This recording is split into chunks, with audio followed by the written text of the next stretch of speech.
ಗಣೇಶ ಚತುರ್ಥಿಗೆ ಗಣಪತಿಗೆ ಇಷ್ಟ ಆಗೋವಂಥ ಮೋದಕನ ನಾನಿವತ್ತು ಮಾಡ್ತಾಯಿದ್ದೀನಿ. ಅದರಲ್ಲೂ ಕೂಡ ಕರದ ಮೋದಕನ ಮಾಡ್ತಾಯಿದ್ದೀನಿ, ಫ್ರೈಡ್ ಮೋದಕ. ಸುಲಭವಾಗಿ ಮಾಡ್ಬೋದು, ತುಂಬಾ ಬೇಗ ಆಗುತ್ತೆ. ಹಾಗಾದರೆ ಈ ಮೋದಕ ರೆಸಿಪಿನ ಹೇಗೆ ಮಾಡೋದು ಅಂತೇಳಿ ನೋಡ್ಕೊಳ್ಳೋಣ. ಎಲ್ಲರಿಗೂ ನಮಸ್ಕಾರ, welcome back to my channel Sonu special. ಮೊದಲನೇದಾಗಿ ಒಂದು ಮಿಕ್ಸಿಂಗ್ ಬೌಲ್ಗೆ ನಾನಿಲ್ಲಿ 1 ಕಪ್ಪು ಮೈದಾ ಹಿಟ್ಟನ್ನು ಸೇರಿಸ್ಕೊಳ್ತಾ ಇದ್ದೀನಿ. ಹಾಗೆ ಅರ್ಧ ಕಪ್ಪು ಗೋಧಿ ಹಿಟ್ಟನ್ನು ಕೂಡ ಸೇರಿಸ್ಕೊಳ್ತಾ ಇದ್ದೀನಿ. ಗೋಧಿ ಹಿಟ್ಟು ಆಪ್ಷನಲ್ಲು, ಬೇಡ ಅಂದರೆ ಸ್ಕಿಪ್ ಮಾಡ್ಕೊಳ್ಬೋದು. ಹಾಗೆ ಒಂದು 1/4 ಟೀ ಸ್ಪೂನಷ್ಟು ಉಪ್ಪಿನ ಪುಡಿ ಸೇರಿಸ್ಕೊಳ್ತಾ ಇದ್ದೀನಿ. ಎಲ್ಲದನ್ನು ಕೂಡ ಚೆನ್ನಾಗಿ ಒಂದ್ಸಲ ಮಿಕ್ಸ್ ಮಾಡ್ಕೊಳ್ಬೇಕು. ಮೈದಾ ಹಿಟ್ಟು ಮತ್ತು ಚಿರೋಟಿ ರವೆ ಹಾಕಿ ಕೂಡ ಮಾಡ್ಬೋದು. ನಾನಿಲ್ಲಿ ಮೈದಾ ಮತ್ತು ಗೋಧಿ ಹಿಟ್ಟು ಎರಡನ್ನೂ ಕೂಡ ಸೇರಿಸ್ಕೊಂಡಿದ್ದೀನಿ. ಇವಾಗ ಎಲ್ಲ ಚೆನ್ನಾಗಿ ಮಿಕ್ಸ್ ಆದಮೇಲೆ ನಾನು ಇದಕ್ಕೆ ಒಂದು 2 ಟೇಬಲ್ ಸ್ಪೂನಷ್ಟು ತುಪ್ಪನ ಬಿಸಿ ಮಾಡಿ ಸೇರಿಸ್ಕೊಳ್ತಾ ಇದ್ದೀನಿ. ಇವಾಗ ಎಲ್ಲದನ್ನು ಕೂಡ ಚೆನ್ನಾಗಿ ಮಿಕ್ಸ್ ಮಾಡ್ಕೊಳ್ಬೇಕು. ತುಪ್ಪ ಬಿಸಿ ಇರೋದ್ರಿಂದ ಕೈಯಲ್ಲಿ ಮಾಡೋಕ್ಕಾಗೋದಿಲ್ಲ. ಒಂದು ಸ್ಪೂನು ಅಥವಾ ಈ ರೀತಿ ಒಂದು ವಿಸ್ಕರ್ನ ತೊಗೊಂಡು ಚೆನ್ನಾಗಿ ಮಿಕ್ಸ್ ಮಾಡ್ಕೊಳ್ಬೇಕು. ಚೆನ್ನಾಗೆಲ್ಲ ಮಿಕ್ಸ್ ಆದಮೇಲೆ ಇವಾಗ ನಾನು ಇದಕ್ಕೆ ಸ್ವಲ್ಪನೇ ನೀರನ್ನು ಸೇರಿಸ್ಕೊಂಡು ನಾದ್ಕೊಳ್ತಾ ಇದ್ದೀನಿ. ನಾವೀಗ ಒಬ್ಬಟ್ಟು ತಟ್ಟೋದಕ್ಕೆಲ್ಲ ಮಾಡ್ಕೋತೀವಲ್ಲ, ಆ ರೀತಿ ತೆಳುವಾಗಿ ಮಾಡ್ಕೊಳ್ಳೋದು ಬೇಡ. ಚಪಾತಿ ಹಿಟ್ಟಿನದಕ್ಕೆ ಬಂದರೆ ಸಾಕು. ಹಾಗಾಗಿ ನೀರನ್ನು ನೋಡ್ಬಿಟ್ಟು ಹಾಕ್ಕೊಳ್ಳಿ. ಫಸ್ಟೇ ಒಂದೇ ಸಲ ನೀರು ಹಾಕ್ಕೊಂಡು ತುಂಬ ತೆಳುವಾಗೋದು ಬೇಡ. ಆ ರೀತಿ ಏನಾದರೂ ತೆಳುವಾಯಿತು ಅಂತ ಅಂದರೆ ಇನ್ನೊಂದು ಸ್ವಲ್ಪ ಮೈದಾ ಹಿಟ್ಟು ಅಥವಾ ಗೋಧಿ ಹಿಟ್ಟನ್ನು ಸೇರಿಸ್ಕೊಂಡು ನಾದ್ಕೊಂಡ್ರಾಯ್ತು. ಇವಾಗ ಚೆನ್ನಾಗಿ ನಾದ್ಕೊಂಡಿದ್ದೀನಿ. ಇದನ್ನು ಒಂದು ಅರ್ಧ ಗಂಟೆಗಳ ಕಾಲ ನೆನೆಯೋದಕ್ಕೆ ಇಡಬೇಕಾಗತ್ತೆ. ಒಂದು ಬಟ್ಟೆ ಅಥವಾ ಪ್ಲೇಟ್ ಏನಾದರೂ ಮುಚ್ಚಿಬಿಟ್ಟು ಒಂದು ಅರ್ಧ ಗಂಟೆಗಳ ಕಾಲ ಸೈಡಲ್ಲಿ ಎತ್ತಿಟ್ಬಿಡೋಣ. ಮೈದಾ ಹಿಟ್ಟು ನೆನೆಯೋಷ್ಟರಲ್ಲಿ ಸ್ಟಫಿಂಗ್ ರೆಡಿ ಮಾಡ್ಕೊಳ್ಳೋಣ. ನಾನಿಲ್ಲೊಂದು ಫ್ರೈಯಿಂಗ್ ಪ್ಯಾನ್ನ ಒಲೆ ಮೇಲೆ ಇಟ್ಕೊಂಡಿದ್ದೀನಿ. ಇದಕ್ಕೆ ಒಂದು 2 ಟೀ ಸ್ಪೂನಷ್ಟು ತುಪ್ಪ ಹಾಕಿದ್ದೀನಿ. ತುಪ್ಪ ಕರಗಿದ ಮೇಲೆ 1 ಕಪ್ಪು ತೆಂಗಿನಕಾಯಿ ತುರಿನ ನಾನಿಲ್ಲಿ ಸೇರಿಸ್ಕೊಂಡಿದ್ದೀನಿ. ತುಂಬ ಪ್ರೆಸ್ ಮಾಡಿ ತುಂಬಿದ್ದೆ, ಲೂಸನ್ನಾಗಿ ತುಂಬಿದರೆ 1/4 ಕಪ್ ಆಗುತ್ತೆ. ಒಂದು 2 ರಿಂದ 3 ನಿಮಿಷಗಳ ಕಾಲ ಚೆನ್ನಾಗಿ ಹುರ್ಕೊಳ್ಬೇಕು ತುಪ್ಪದಲ್ಲಿ ತೆಂಗಿನಕಾಯಿ ತುರಿನ. ಫ್ರೆಶ್ ಆಗಿರ್ತಕ್ಕಂಥ ತೆಂಗಿನಕಾಯಿ ತುರಿ ತೊಗೊಳ್ಳಿ. ಹಾಗೆ ನಾನಿಲ್ಲಿ 3/4 ಕಪ್ಪು ಬೆಲ್ಲನ ಸೇರಿಸ್ಕೊಳ್ತಾ ಇದ್ದೀನಿ. ಪುಡಿ ಮಾಡಿ ಬೆಲ್ಲನ ಅಳತೆ ಮಾಡಿ ಇಟ್ಕೊಂಡಿದ್ದೆ. ತುಂಬ ಕಸ ಇದೆ ಬೆಲ್ಲದಲ್ಲಿ ಅನ್ನೋದಾದರೆ ಒಂದ್ಸಲ ನೀರಲ್ಲಿ ಕರಗಿಸ್ಕೊಂಡು ಇದರೊಳಗಡೆ ಶೋಧಿಸ್ಕೊಳ್ಬೇಕಾಗತ್ತೆ.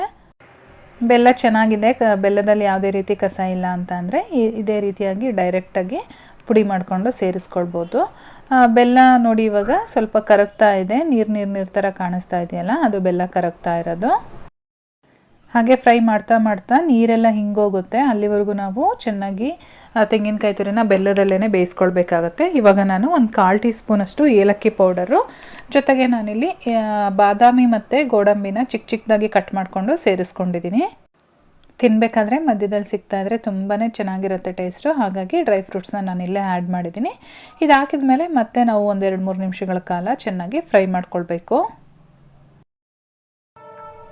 ಇವಾಗ ಸ್ಟಫಿಂಗ್ ರೆಡಿಯಾಗಿದೆ. ನೀವು ನೋಡ್ತಾ ಇರ್ಬೋದು, ಯಾವುದೇ ರೀತಿ ನೀರಿನ ಅಂಶ ಇಲ್ಲ, ತಳ ಬಿಟ್ಟು ನೀಟಾಗಿ ಬರ್ತಾ ಇದೆ.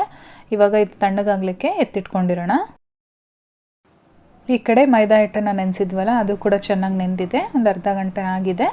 ಇವಾಗ ನಾವು ಮತ್ತೆ ಚೆನ್ನಾಗಿ ನಾದ್ಕೊಳ್ಬೇಕು. ತುಂಬಾ ಸಾಫ್ಟ್ ಆಗಬೇಕು, ಅಲ್ಲಿವರೆಗೂ ಚೆನ್ನಾಗಿ ನಾದ್ಕೊಳ್ಬೇಕಾಗತ್ತೆ. ನಾದ್ಕೊಂಡಾದಮೇಲೆ ನಮ್ಗೆ ಎಷ್ಟು ಮೋದಕಗಳು ಬೇಕೋ ಅಷ್ಟು ಉಂಡೆಗಳನ್ನ ನಾವು ಮಾಡಿಟ್ಕೋಬೇಕಾಗತ್ತೆ ಸೇಮ್ ಸೈಜಲ್ಲಿ. ನಾನಿಲ್ಲಿ ಈ ಸೈಜಲ್ಲಿ 9 ಉಂಡೆಗಳಾಗೋಷ್ಟು ಮಾಡಿಟ್ಕೊಂಡಿದ್ದೀನಿ. ಒಂದು ತೊಗೊಂಡು ಮಿಕ್ಕಿದ್ದನ್ನು ಇದೇ ರೀತಿ ಮುಚ್ಚಿಡೋಣ. ಹಾಗೆ ಒಂದು ಮಣೆ ತೊಗೊಂಡು ಅದರ ಮೇಲೆ ಸ್ವಲ್ಪ ಗೋಧಿ ಹಿಟ್ಟನ್ನು ಹಾಕ್ಕೊಂಡು ಇವಾಗ ನಾವೇನು ಒಂದು ಉಂಡೆ ತೊಗೊಂಡಿದ್ವಿ ಚೆನ್ನಾಗಿ ನಾದ್ಕೊಂಡು ಒಂದು ಚಪಾತಿ ಲಟ್ಟಣಿಗೆಯಿಂದ ಲಟ್ಟಿಸ್ಕೋಬೇಕಾಗತ್ತೆ. ತುಂಬ ದಪ್ಪವಾಗೂ ಬೇಡ, ತುಂಬ ತೆಳುವಾಗೂ ಬೇಡ, ಮೀಡಿಯಮ್ ಸೈಜಲ್ಲಿ ನಾವು ಲಟ್ಟಿಸ್ಕೊಳ್ಬೇಕಾಗತ್ತೆ. ನಾನು ತೋರಿಸ್ತೀನಿ ಯಾವ ಸೈಜಲ್ಲಿದೆ ಅಂತ ಹೇಳ್ಬಿಟ್ಟು. ಇಷ್ಟು ಲಟ್ಟಿಸಿ ಆದಮೇಲೆ ನಾವು ಹಿಟ್ಟು ಹಾಕ್ಕೊಂಡಿದ್ವಲ್ಲ, ನೋಡಿ ಯಾವ ಸೈಜಲ್ಲಿದೆ ಅಂತ. ಹಿಟ್ಟು ಹಾಕ್ಕೊಂಡಿದ್ವಲ್ಲ, ಆ ಹಿಟ್ಟೆಲ್ಲ ಹೋಗೋ ರೀತಿ ಒಂದ್ಸಲ ಒರೆಸ್ಕೊಂಡ್ರೆ ನೀಟಾಗಿ ಹೋಗುತ್ತೆ. ಇವಾಗ ನಾವು ಕೈಯಲ್ಲಿ ಇಟ್ಕೊಂಡು ಈ ರೀತಿ ಸ್ಟಫಿಂಗ್ ರೆಡಿ ಮಾಡ್ಕೊಂಡಿದ್ವಲ್ಲ, ಅದು ನಾವು ಒಂದೂವರೆ ಸ್ಪೂನಷ್ಟು ಹಾಕ್ಕೊಂಡ್ರೆ ಸಾಕಾಗುತ್ತೆ. ಇದನ್ನು ಯಾವ ರೀತಿ ಫೋಲ್ಡ್ ಮಾಡಬೇಕು ಅಂತ ತೋರಿಸ್ತಾ ಇದ್ದೀನಿ ನೋಡಿ. ನಾವು ಸೀರೆದು ನರ್ಗೆ ಮಾಡ್ತೀವಲ್ಲ, ಆ ರೀತಿಯಾಗಿ ಫೋಲ್ಡ್ ಮಾಡ್ತಾ ಬರಬೇಕು. ಈ ರೀತಿ ಫೋಲ್ಡ್ ಮಾಡಿಕೊಂಡು ಪ್ರೆಸ್ ಮಾಡ್ತಾ ಬನ್ನಿ. ಯಾವುದೇ ರೀತಿ ಮೋಲ್ಡು ನಮಗೆ ಬೇಕಾಗೋದಿಲ್ಲ, ಆರಾಮಾಗಿ ಕೈಯಲ್ಲೇ ಮಾಡ್ಕೊಳ್ಬೋದು. ನೋಡಿ ಎಷ್ಟು ಚೆನ್ನಾಗಿ ಬಂದಿದೆ ಕೈಯಲ್ಲೇ ಪ್ರೆಸ್ ಮಾಡಿದ್ರು ಅಂತ ಹೇಳಿ. ತುಂಬಾ ಚೆನ್ನಾಗಿ ಬರುತ್ತೆ. ನೀವು ನೋಡ್ತಾ ಇರ್ಬೋದು ಎಷ್ಟು ಚೆನ್ನಾಗಿ ಬಂದಿದೆ ಅಂತ ಹೇಳಿ. ಯಾವುದೇ ರೀತಿ ಮೋಲ್ಡು ಅವಶ್ಯಕತೆ ಇಲ್ಲ. ಅದೇ ರೀತಿ ನಾನು ಇನ್ನೊಂದನ್ನು ಫೋಲ್ಡ್ ಮಾಡಿ ತೋರಿಸ್ತೀನಿ.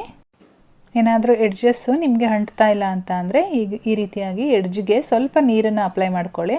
ನೀರನ್ನು ಅಪ್ಲೈ ಮಾಡ್ಕೊಂಡು ಈ ರೀತಿ ಪ್ರೆಸ್ ಮಾಡಿದ್ರೆ ನೀಟಾಗಿ ಅಂಟ್ಕೊಳ್ಳುತ್ತೆ. ಬಟ್ ಯಾರಿಗೆ ಫಸ್ಟ್ ಟೈಮ್ ಮಾಡ್ತಾ ಇದ್ದೀರಾ ಅವರು ಈ ರೀತಿ ಮಾಡ್ಕೊಳ್ಳಿ. ಇದೇ ರೀತಿ ಮಾಡಿಕೊಂಡು ಎಲ್ಲ ಎಡ್ಜಸ್ಸು ಕೂಡ ಒಂದು ಕಡೆ ತೊಗೊಬಂದು ಫುಲ್ ಸೀಲ್ ಮಾಡಿದ್ರಾಯ್ತು. ನೀಟಾಗಿ ಸೀಲ್ ಮಾಡಿಕೊಂಡ್ರೆ ಎಲ್ಲೂ ಕೂಡ ಓಪನ್ ಆಗೋದಿಲ್ಲ. ಇದು ಕೂಡ ಎಷ್ಟೋ ಚೆನ್ನಾಗಿ ಬಂತು ಅಂತೇಳಿ ನೀವು ನೋಡ್ತಾ ಇರ್ಬೋದು.